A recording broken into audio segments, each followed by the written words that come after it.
So today I have here in front of me two brothers. Brothers meaning black brothers. And we're going to have a conversation about black relationships. And you know what? It's one of those things that we tend to shy away from talking about, but we need to. So I want to ask my brother-in-law here, Marcus Price, who I've got focused in on here, and my sweetie pie right here, Mr. Ralph, get their opinion, and we're gonna interview some women as well, but today it's about the men. And then there's my brother Terry, who just came out. Hey, what's up, fam? We are recording, Terry. Woo. So get right there in between Ralph and brother-in-law Mark. It's all about black relationships. So why is it, and we're gonna talk about the ladies today. No, we'll talk about both. Why is it that most of the time brothers who date outside their race say that they're less stressed out, and females say the same? Why do you think that is? I have my own speculations about it, but you all tell me, why do you think that is? We'll start with you, Mr. Ralph. It'd be speculation, because I don't date outside my race, but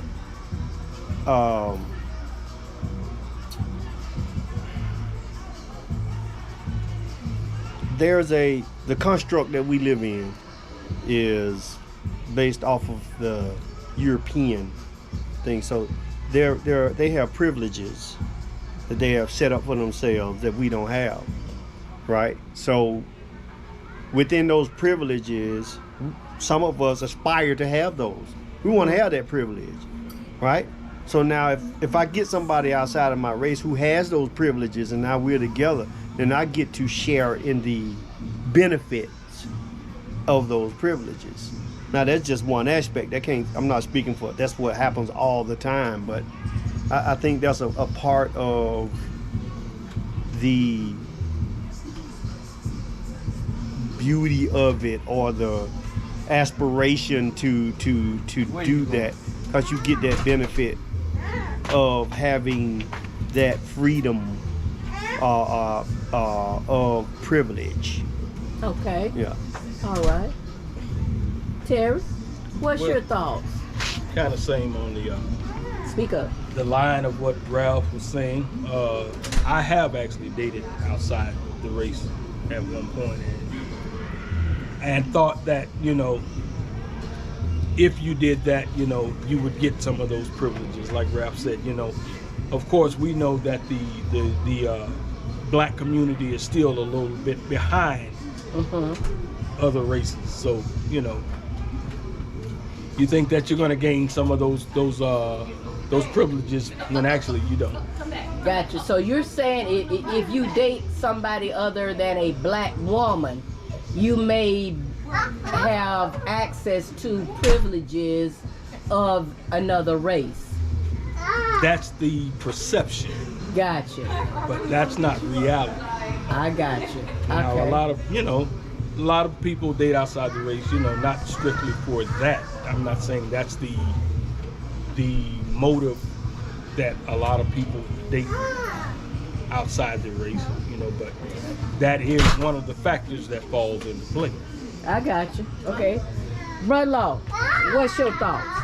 Right now, I think it's, in this day and time, it's a power struggle, more of a power struggle.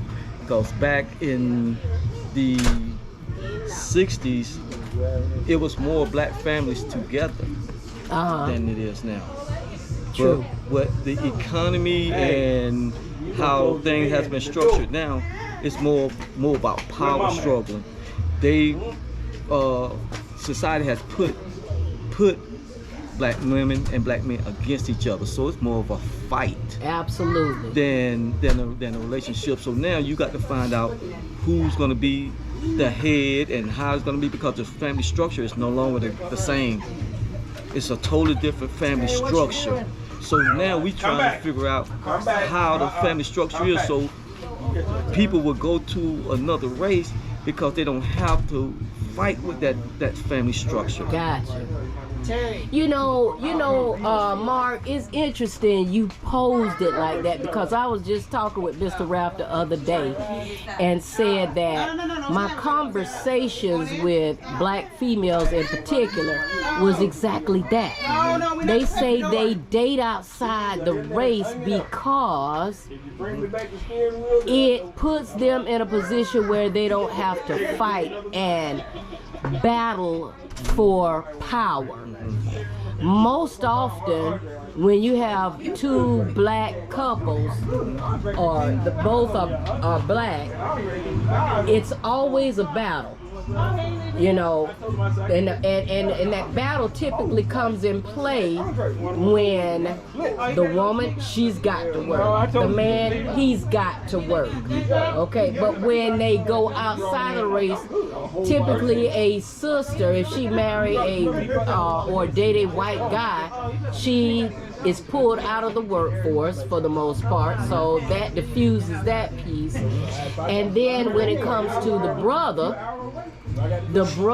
when he dates someone other than a sister, he don't have this debating that goes on back and forth. You got two strong powers. Exactly. That's why I say it's a fight. When you got a people that's been fighting their whole life just to survive. Yes. Together. Now with society, they're fighting against each other, and it's like I say, it comes from the way society has changed over the last 40, 50 years. And since the like I say, in the 40s, the 50s, and maybe even the early 60s, the black family were together. They was the most together, most structured, together race. Now they the last race that's building a family, and it's a systemic issue, right? And it comes from economics. It comes from a lot of different issues that make them fight against each other. Gotcha. I agree with that. What's your thoughts on that, Mr. Ralph? That is,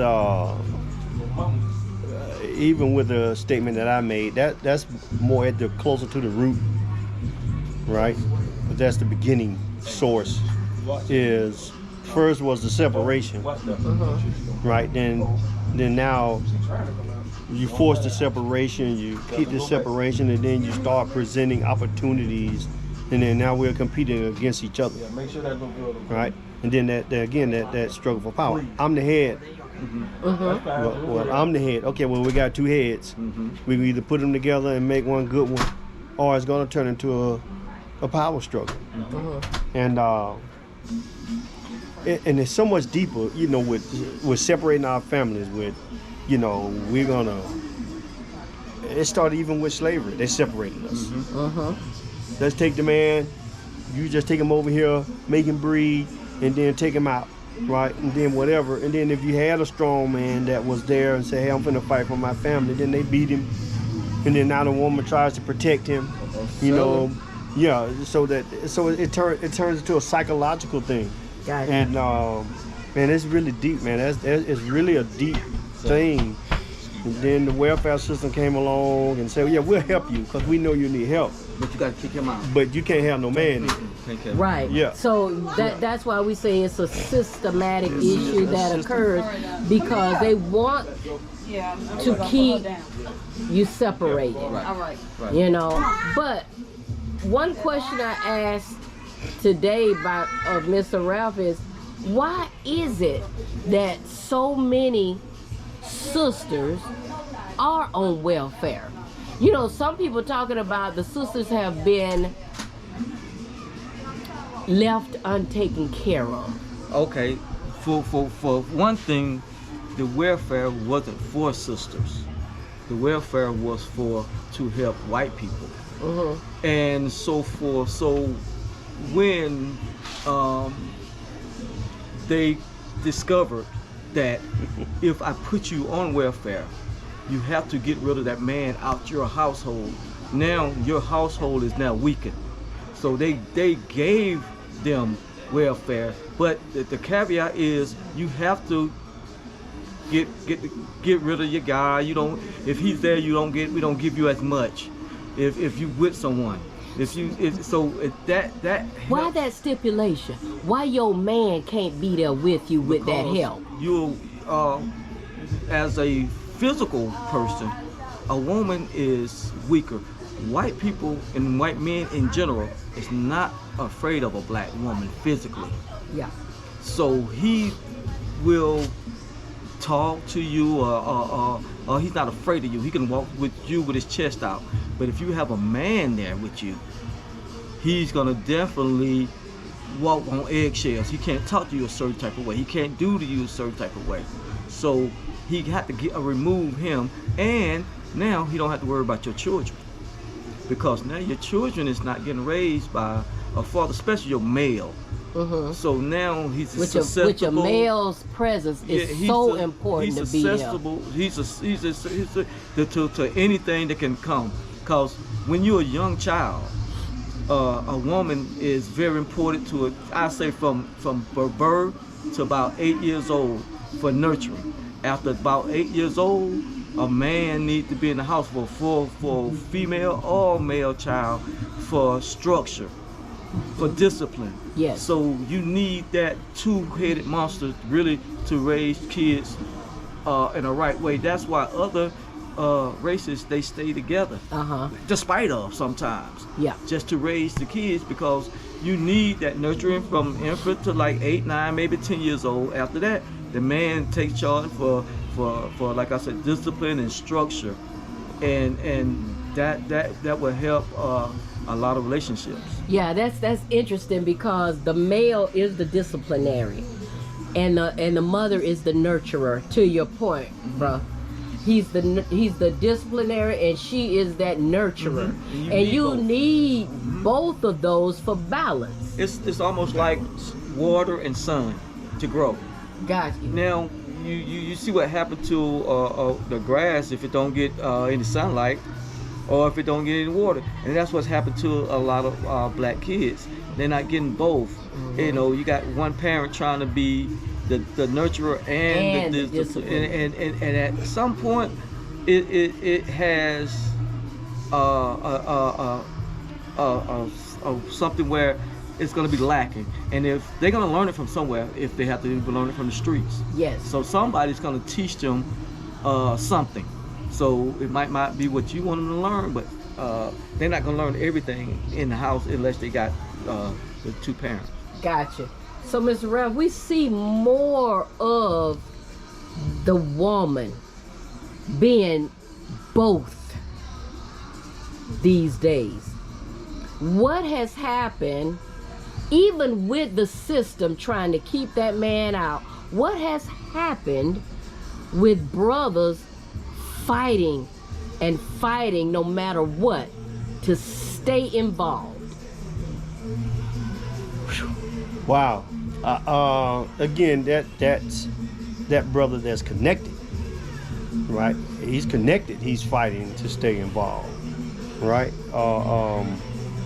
Some of us, and I'm talking about us as black men, you know, hey, we understand what that challenge is, and we stay in that game, right? Because we understand that responsibility to that child, right? We know what that is, regardless of all the other circumstances. We know what that is, and then for some of us, that challenge is, we don't want to face that, or it might be a little tough, or it's not something that we gonna fight for, and it makes it easier in the short term to kind of just wane off from that, right?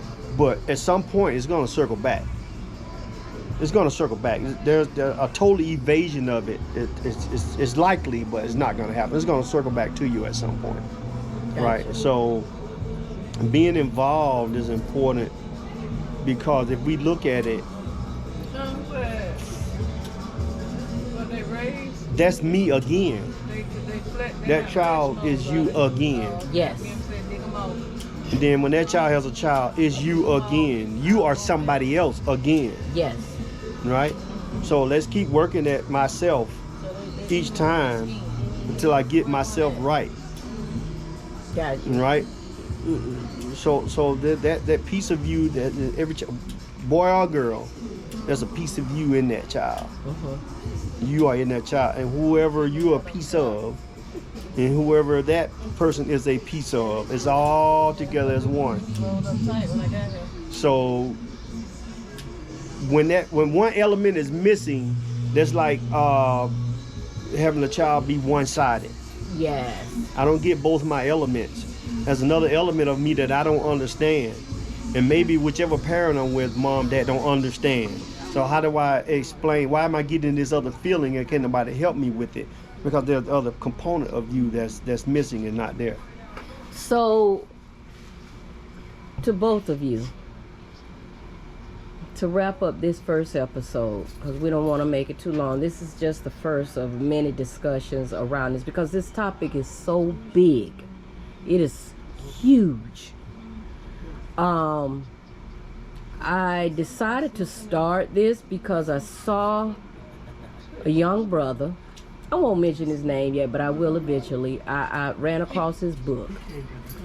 And based on his title, I said, I guarantee you he's not with a sister. So I did a look up on him, and sure enough, he was not. And basically, what my perspective of his title said, he found peace.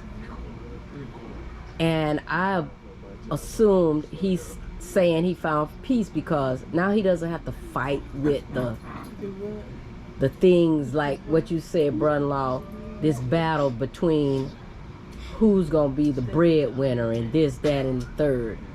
It's not a power struggle. We tend to see this power struggle when we do have a black man and a black woman together. Most often when you see a black man with someone outside their race, that individual is very submissive. The black woman, if she's outside of her race, she's the dominant one, and they just let her run things. Because again, you talk about two powerful individuals. The most powerful individuals on the earth.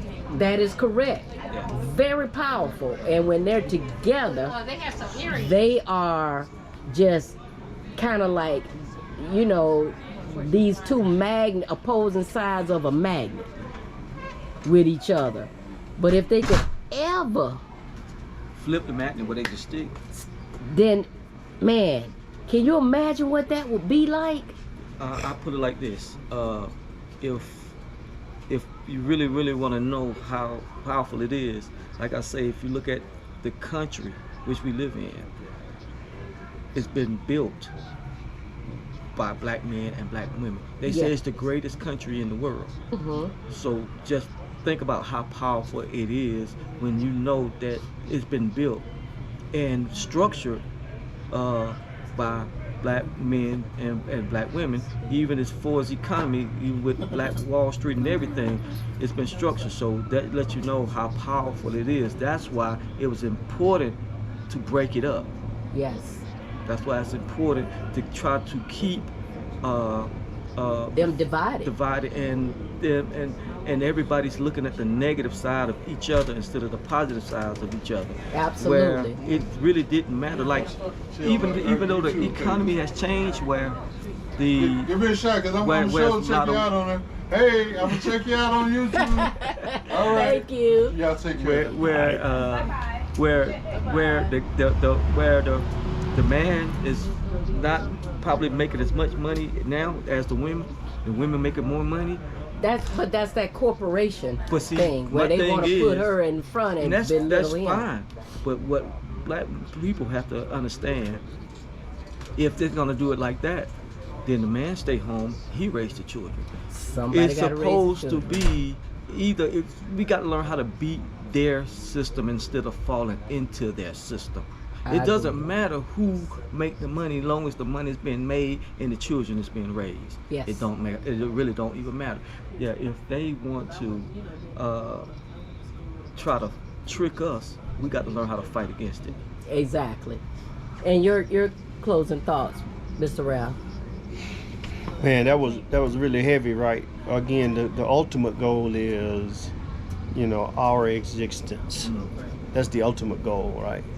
And then if we're to operate as a team, we have to change roles sometimes. You know what I'm saying? The breadwinner and who's with the kids, whatever. Those roles are interchangeable, and they have to be in order to be successful in that. But again, the ultimate goal is the next me. So that's the ultimate goal, is to progress ourselves and whatever, and put ourselves back in power. We don't want supposed to be in power anyway. Exactly. With this thing. So let's do that, and let's stay together. Let's stick together and put ourselves back in our rightful positions. Correct. All right. This is episode 1 of many to come on relationships with the black family. We'll bring you back with more. This is Sunday 7 with AN-T-NEES.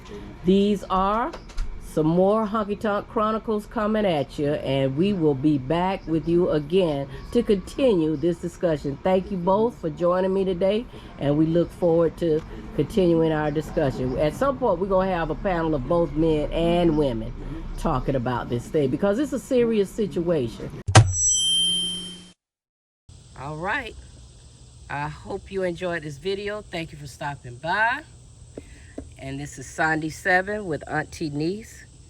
These are the Honky Tonk Chronicles, y'all. Hit that thumbs up and share the video. Peace and love.